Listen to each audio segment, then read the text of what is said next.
Good morning, good morning. Gee, it's great to start your day with coffee with Karma today. Good morning. My name is Karma Spence, and I help entrepreneurs write a lead or client attracting book in 90 days or less. And yes, this episode was supposed to air yesterday on Wednesday, but today is Thursday. And I'm sorry I'm late, but I just wasn't feeling well yesterday. And I'm a little better today. So we're gonna go with it. Yesterday, I chose to sleep in instead, and you know what?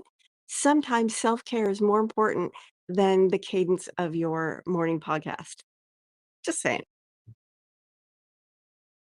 So as I promised on Monday, today I'm gonna be talking about 5 ways that you can fall in love with doing an outline.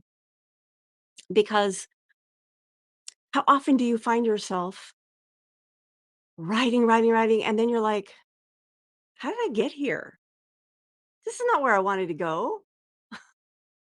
If you'd written an outline, you would be doing that way less. So I highly encourage you to, oh, and I've got this.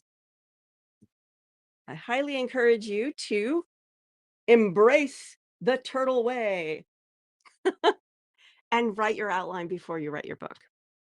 Because what an outline does is it focuses you, keeps you on track, and also makes sure that you have what needs to be in there and what your audience is looking for but not finding. So, which sets you apart. And it also helps you enter in your geek factor more easily. It just makes life easier. And there are so many different ways to do an outline, which I do talk about in my book. Oh, wait, a little banner. Which I do talk about in my book, which dropped a couple of weeks ago, called "All You Need Is the Right Roadmap." If you would like that book, put roadmap in the comments, and I will send you the link to find out more about that book and possibly buy it on Amazon for only 99 cents. Yay! 99 cents. What a price. What a bargain.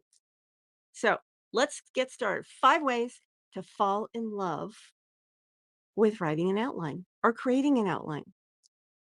One way I like, it's lots of fun, is you color code.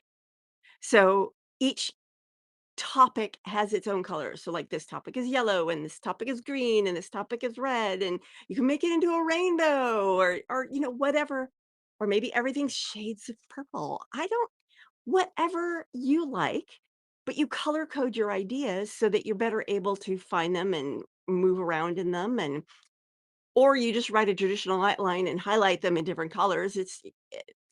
The act of using color, whether it helps you organize or just makes it look pretty, can help motivate you to use the outline. Thing number 2, set reward milestones. That means, okay, I do this, I get this, and that could mean I get a second cup of coffee today because I outlined chapter 1. Woo. There, you can make it into a coffee drinking game. Every time you finish a chapter of your outline, you get another sip of coffee. I don't know, make it fun.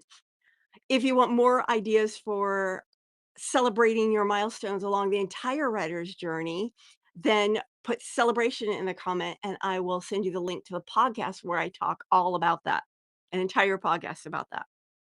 Ah, here's another fun idea: outline with toys. So get out your old action figures, your Legos, whatever it is that you like to play with, and use them to represent your various ideas. It will take up a lot more space than a piece of paper, yes, but it's really fun.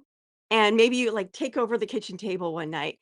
Do Oh, make it like a risk, like a risk or one of those strategic battle games, and you put your toys in and ideas, and then once you've got your outline kinda done, then you can translate it onto paper so it's easier to use while you're writing your book. But that could be kind of fun, like my Ultraman doll could be, I don't know.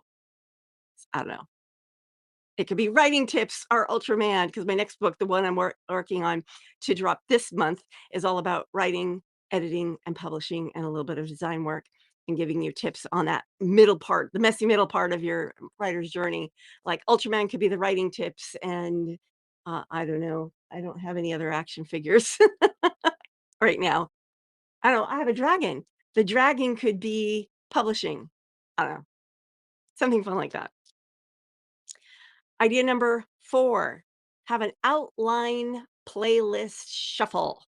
What you do is you create a list of songs, either that represent the different moods or ideas in your book, or just that help you work on your book.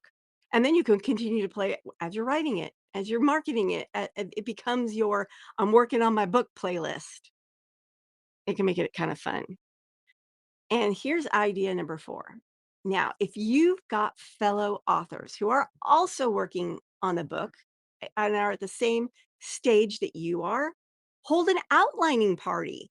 All of you get together and maybe use these ideas. Maybe you do a vision board outline, have fun together. And then what's nice about doing it with other people is that you can like bounce your ideas off back and forth.